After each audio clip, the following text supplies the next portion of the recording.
የጌታቸው ስንብት ሚኒስትር ይሆናሉ። ቀጣዩ ማረፊያቸው የሁለት ዓመት የጊዜያዊ መስተዳደር ኃላፊነቴን በይፋ አስረክቤያለሁ። የትግራይ ሕዝብ ላሳየኝ ክብርና ድጋፍ ላቅ ያለ ምስጋና አለኝ።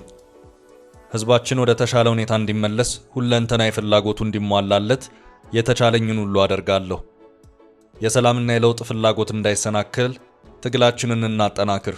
ክብረት ይስጥልኝ። ይህ የአቶ ጌታቸው ረዳ የስልጣን ስንብት የመጨረሻ ቃል ነው። የቀድሞ የትግራይ ክልል ጊዜያዊ አስተዳደር ፕሬዝዳንት የነበሩት አቶ ጌታቸው ረዳ እስከ መጨረሻዋ ደቂቃ ድረስ የትግራይን ሕዝብ አይኔ እያየ ወደ ጦርነት አልጨምርም ብለው አሻፈረኝ ብለዋል። ጌታቸው በእኔ ፊርማ ዳግም ሕፃናት ልጆች አካለ ስንኩል አይሆኑም ብለዋል። ይህ ብቻ ሳይሆን ጌታቸው ረዳ በእኔ ትዕቢት ዳግም ትግራይ ክልል የጦርነት ቀጠና አትሆንም ብለው በአቋማቸው እንደ አለት ጸኑ። ለዚህም አቶ ጌታቸው ረዳ ልዩ ክብር ይገባቸዋል፣ መከበርም አለባቸው።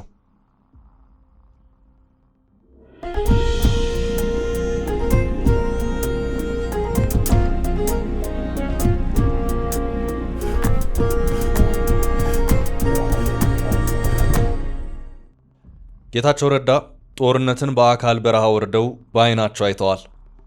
ከእሳቸው በላይ ለጦርነት የቀረበ ሰው ማግኘት ይከብዳል።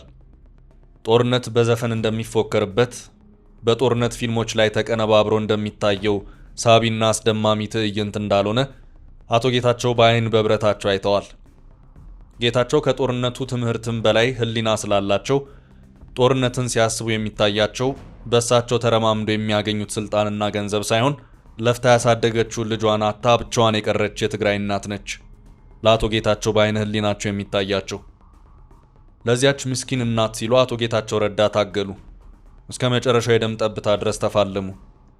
ጌታቸው ረዳ ለመጪው የትግራይ ወጣት ሲሉ ከሞት አመለጡ።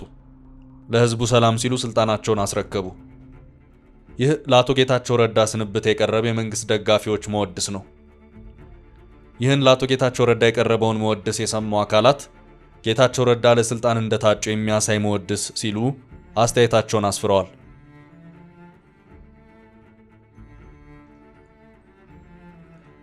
በእርግጥ ጠቅላይ ሚኒስትር አብይም ከአቶ ጌታቸው ረዳ ጋር ወደፊት በቅርበት እንደሚሰሩ በይፋ ገልጸዋል። አቶ ጌታቸው ረዳን ሲያሰናብቱ ጠቅላዩ በመልእክታቸው ያሰፈሩት የሚያመለክተውም ከአቶ ጌታቸው ረዳ ጋር በጋራ እንደሚሰሩ ነው። ጠቅላይ ሚኒስትር አብይ በትግርኛ ባስተላለፉት መልእክት ላይ ስለ ቀድሞ የትግራይ ክልል ጊዜያዊ አስተዳዳሪ ሊቀመንበር አቶ ጌታቸው ረዳ እንዲህ ሲሉ መልእክታቸውን አስፍረዋል።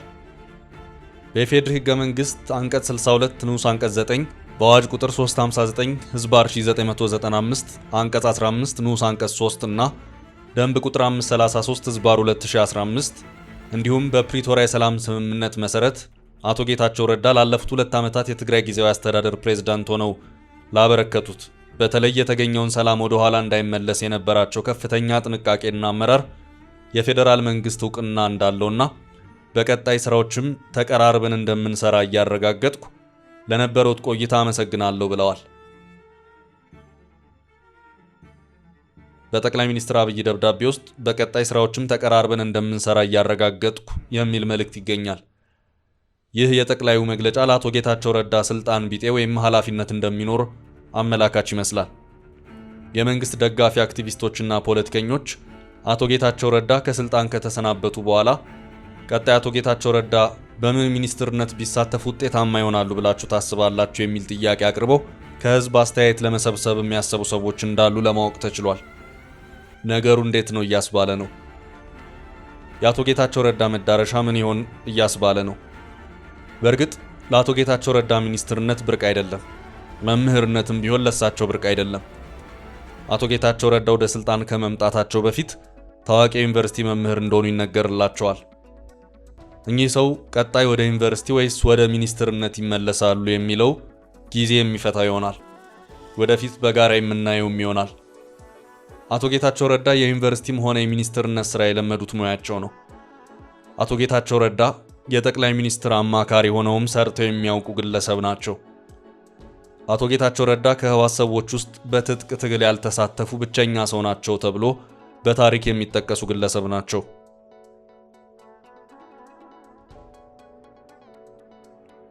በዚህ ጉዳይ ቢቢሲ ሲዘግብ እንዲህ በማለት ነው።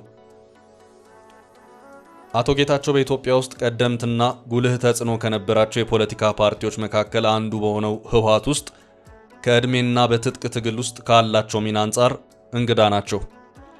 ጌታቸው ከሌሎቹ የህወሓት ዋነኛ መሪዎች በተለየ ወታደራዊውን መንግስት ለመጣል በተደረገው የትጥቅ እንቅስቃሴ ውስጥ አልተሳተፉም። ግማሽ ክፍለ ዘመን ባስቆጠረው ህወሓት ውስጥ አቶ ጌታቸው ያላቸው ተሳትፎ 20 ዓመት አይሞላም። ነገር ግን ባለፉት 10 ዓመታት በድርጅቱ ውስጥ ያገኙት ተቀባይነትና ሚና ቀላል የሚባል አይደለም። ጥብቅ በሆነው የህወሓት የአመራር መሰላል ላይ ተረማምደው በአጭር ጊዜ ምክትል ሊቀመንበር ለመሆን ችለዋል። አቶ ጌታቸው ከህወሓት ሊቀመንበር መለስ ዜናዊ ህልፈት በኋላ በተለያዩ የፌዴራል መንግስቱ የኃላፊነት ቦታዎች ላይ በመስራት ከጠቅላይ ሚኒስትር ኃይለማርያም ደሳለኝ አማካሪነት እስከ ኮሚኒኬሽን ሚኒስትርነት የስልጣን ደረጃ ላይ በአጭር ጊዜ ለመድረስ ችለዋል።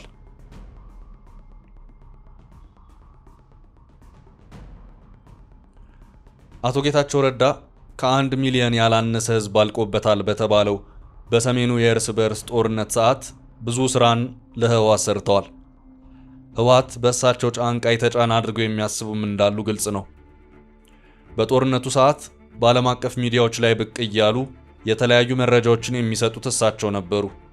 ለህወሓት ሽንጣቸውን ገትረው በተለያዩ ቋንቋዎች የሚከራከሩትም እኚሁ አቶ ጌታቸው ረዳ ናቸው። አቶ ጌታቸው ረዳ በአማርኛ በትግርኛና በእንግሊዝኛ ቋንቋዎች የህወሓት ቃል አቀባይ በመሆን ላለፉት ዓመታት በትጋት እንደተሳተፉ ብዙዎች ይመሰክራሉ።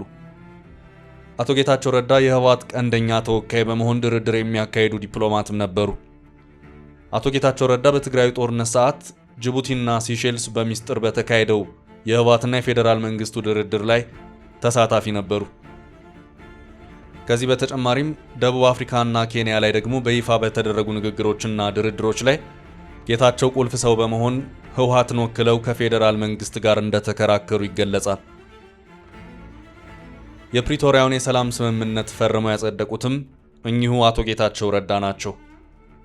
ይህን ሁሉ መስዋዕትነት ለህወሓት የከፈሉት አቶ ጌታቸው ረዳ በህወሓት መካከል በተፈጠረው አለመግባባት ምክንያት እስከ ግድያ የደረሰ ማስፈራሪያና ዛቻ ደርሶኛል ማለታቸው ብዙዎችን ለማመን የሚከብድ እውነታ ሆኖ በታሪክ ተመዝግቧል። ህወሓት እስከዚህ ድረስ እንዴት ሊከፋፈል ቻለ አስብሏል። ሚስጥሩ ምን ይሆን? የብዙዎች ጥያቄ ነው።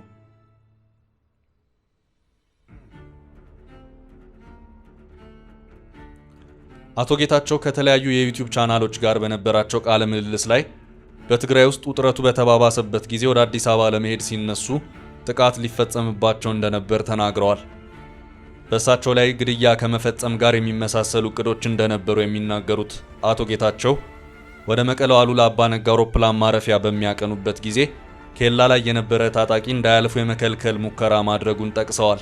እንዲሁም መሳሪያ በተጠመደበት መኪና እስከ አየር ማረፊያው ድረስ ክትትል እንደተደረገባቸውና በአየር ማረፊያው ጥበቃ በፌዴራል ፖሊሶች እንዲቆሙ መደረጋቸውንና ክትትሉም አውሮፕላን ውስጥ እስኪገቡ ድረስ እንደነበር ገልጸዋል።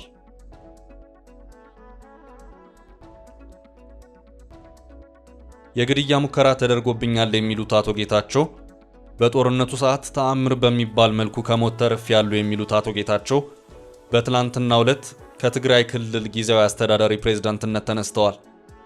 በምትካቸውም በእኔ ላይ ሳያሴሩብኝ አይቀሩም በማለት ለዘብተኛ የሆነ ክስ የሚያቀርቡባቸው ጀነራል ታደሰ ወረደ ስልጣኑን ተረክበዋል። ጀነራሉ መጪው ጊዜ ፈታኝ ነው ብለዋል። የተሰጠኝ ኃላፊነት ከባድ የሆነ ፈተና ነው፣ ጥሩ ከተሰራ ግን እድል ነው ሲሉም በስልጣን ርክክቡ ሰዓት ጀነራል ታደሰ ወረደ ተናግረዋል። አዲሱ የትግራይ ክልል ጊዜያዊ አስተዳደር ፕሬዝዳንት ጀነራል ታደሰ ወረደ አስተዳደራቸው የካቢኔ መዋቅር ማስተካከያ እንደሚያደርግም ገልጸዋል። ጀነራል ታደሰ የተሰጣቸው ኃላፊነት ከባድ ፈተና እንደሆነ ተናግረዋል። ይህ የፕሬዝዳንትነት ስልጣን የምትመኘው ነገር አይደለም ያሉት ፕሬዝዳንቱ ጥሩ ከተሰራ ግን እድል ነው ብለዋል።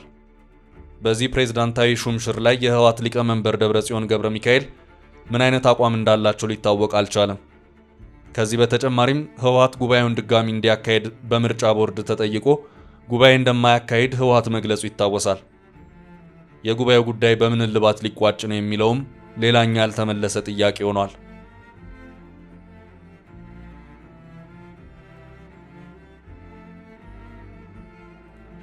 ጀነራል ታደሰ ወረደ ፈተና ያሏቸውን እንደኖሩባቸውና እንደሚያውቋቸውም ጠቁመዋል።